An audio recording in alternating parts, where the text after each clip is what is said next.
Good morning and Sairam to all the students. Welcome back. I hope you all are enjoying online classes. In last session, we had covered our one topic from the grammar book. Today, we are going to start our main course book, that is New Voices. Let me show you the book cover. So, this is our book New Voices under Madhuban Publisher, and this book is for class 6th. Here are the content. So, there are total number of chapters are 16, which we are going to cover one by one in this academic year.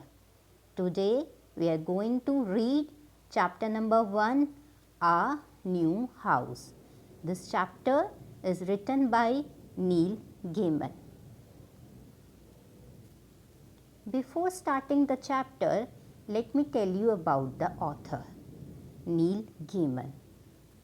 Who is Neil Gaiman? Neil Gaiman is an English writer of novels, short stories, children's book and other literature. He is one of the most prolific author of our generation. His fascination with writing began in his early years when he used to read fantasy novel set in a faraway dreamland. He was a keen observer and used his imagination for creating marvelous stories. So today we are going to study one of the chapter from his very famous book Coraline, and the chapter name is A New House. Here we have some words. The first word is explore. Student, say along with me, explore. Students, you can write these words in a rough notebook also. Second, splash. Say splash. Third, disguise. Third, disguise. Fourth, escape. Say along with me, escape. 5, scuttle. And the fifth one is scuttle. So all of you write these words in the rough notebook. Now, here we have some sentences. So the first word is explore. The children spent the day exploring the beach and building a fort out of logs. I am repeating the sentence again. The children spent the day exploring the beach and building a fort out of logs. And this one more example of the sentence. In 1497, John Copt explored Canada. In 1497, John Copt explored Canada. Now, the second word is splash. What is the second word? Splash. My dog fell into the water with a splash. Or you can say, my cat fell into the water with a splash. And the second is, the little boy was throwing rocks into the water to watch the splash. The little boy was throwing rocks into the water to watch the splash. Now, here one more sentence with the new word, scuttle. The children scuttle across the street. The children scuttle across the street. And when the cook turned on the light in the kitchen, he saw a mouse scuttle under the refrigerator. Now I am repeating the sentence. When the cook turned on the light in the kitchen, he saw a mouse scuttle under the refrigerator. And here the last word, disguise. Chameleon has the ability to disguise itself to escape from things that could hurt them. So everybody knows about chameleon. They have an ability to change its color. And student, try to form a sentences from all the 5 words. Here we have our chapter. So this is a chapter about a girl, a little girl. Her name is Coraline. She loved to explore, and she has a habit to explore each and everything. One day when it was raining, her father told her to explore her new house. Let's see what happened that day. That was how she spent her first 2 weeks in the house, exploring the garden and the grounds. Her mother made her come back inside for dinner and for lunch. And Coraline had to make sure she dressed up warm before she went out, for it was a very cold summer that year.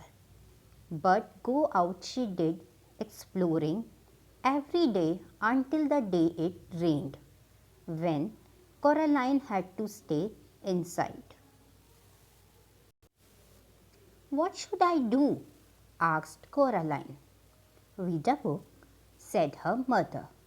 Watch a video, play with your toys, go and pester Miss Spring and Miss Possible or the crazy old man upstairs. No, said Coraline.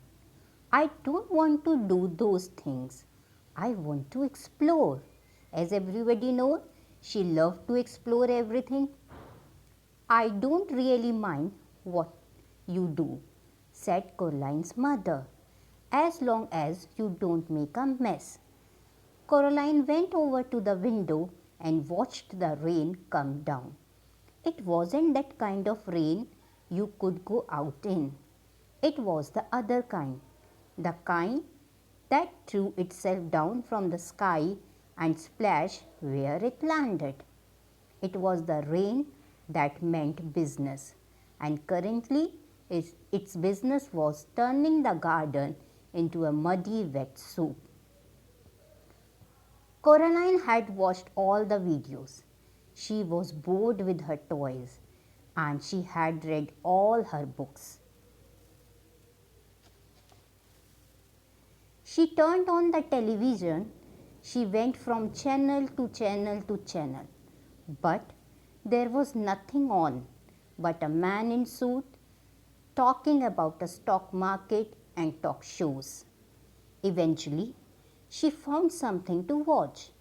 It was the last half of a natural history program about something called protective coloration. She watched animals, birds, and insects which disguised themselves as leaves or twigs or other animals to escape from things that could hurt them. She enjoyed it, but it ended as soon and was followed by a program about a cake factory.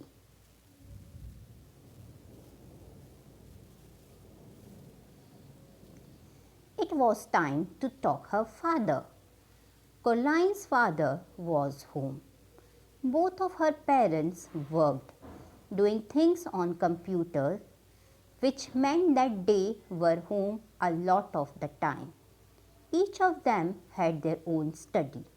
Hello, Coraline, he said when she came in without turning round. Said Coraline. It's raining. Yup, said her father. It's bucketing down.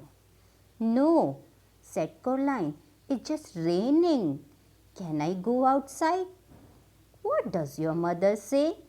She says you are not going out in weather like that, Coraline Jones. Then no. But I want to carry on exploring. Then explore the flat, suggested her father. Look, here a piece of paper and a pen. Count all the doors and windows. list everything blue, mountain expenditure to discover the hot water tank, and leave me alone to work. Can I go into the drawing room? The drawing room was where the Johns kept the expensive and comfortable furniture Coraline's grandmother had left them when she died. Coraline wasn't allowed in there. Nobody went in there. It was only for the best. If you don't make a mess and you don't touch anything.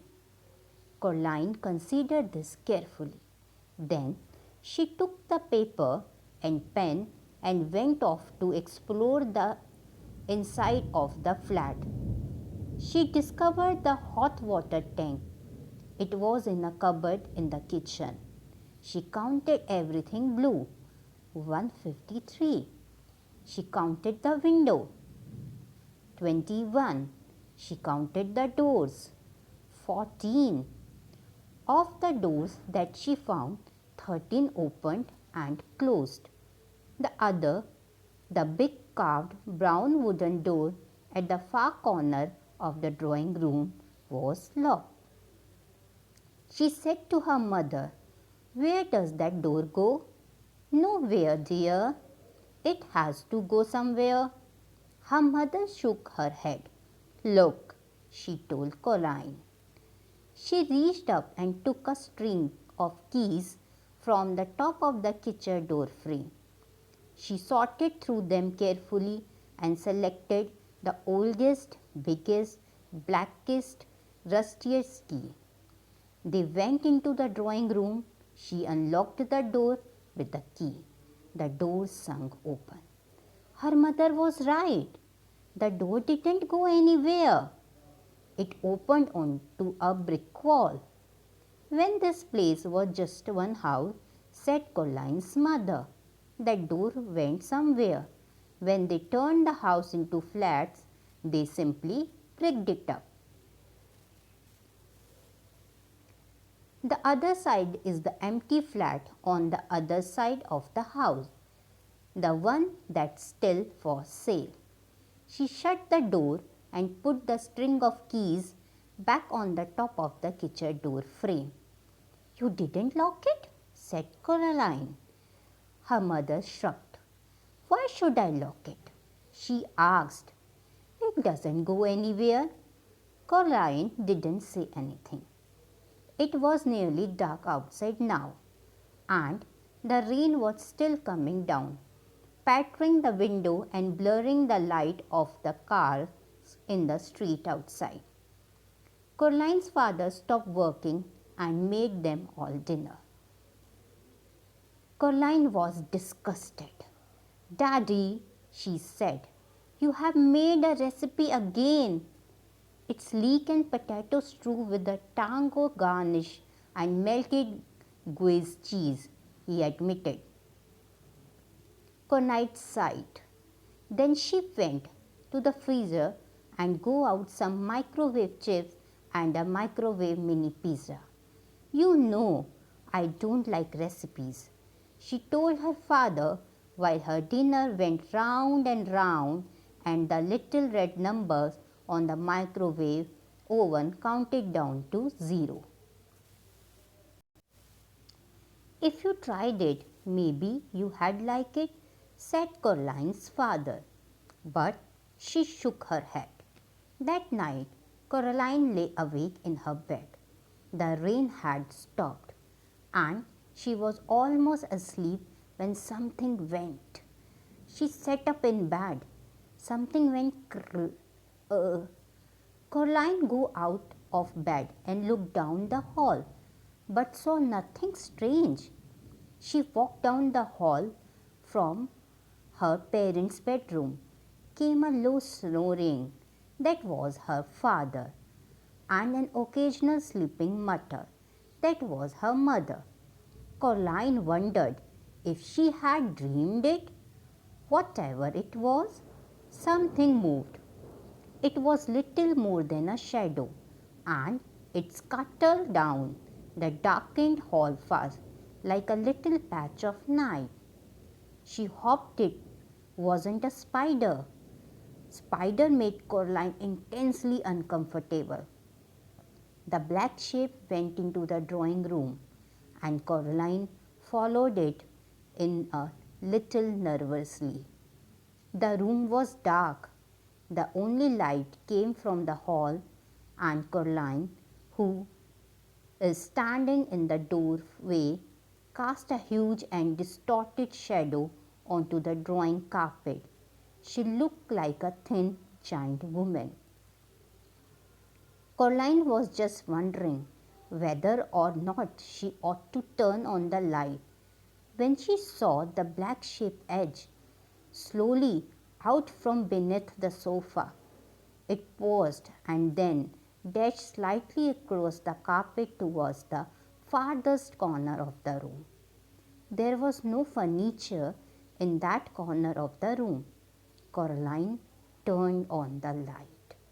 There was nothing in the corner, nothing but the old door that opened onto the brick wall. She was sure that her mother had shut the door, but now it was ever so slightly open, just a crack. Coraline went over to it and looked in. There was nothing there, just a wall built of red bricks.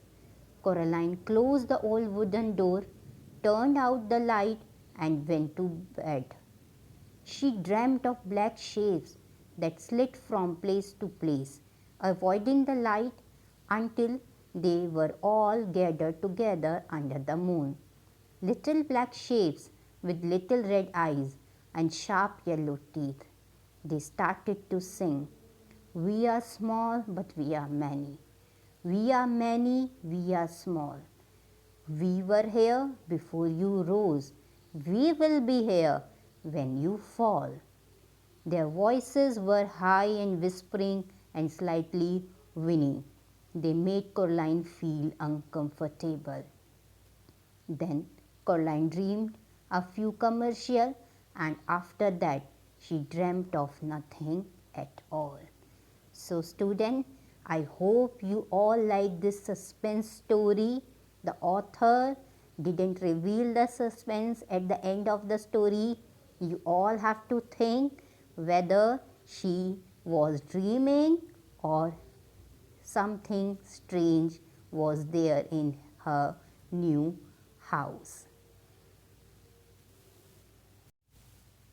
So students, according to our reading, we are going to recall some points.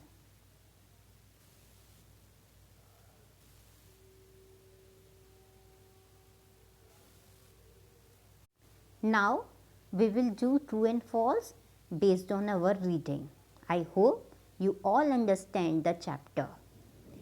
Now first is, Coraline's family had just moved into a new house. This is false because in the starting of the chapter, it was clearly written that she was exploring the garden and grounds from many days. Second is, there was a heavy downpour that day. Yes, it is true.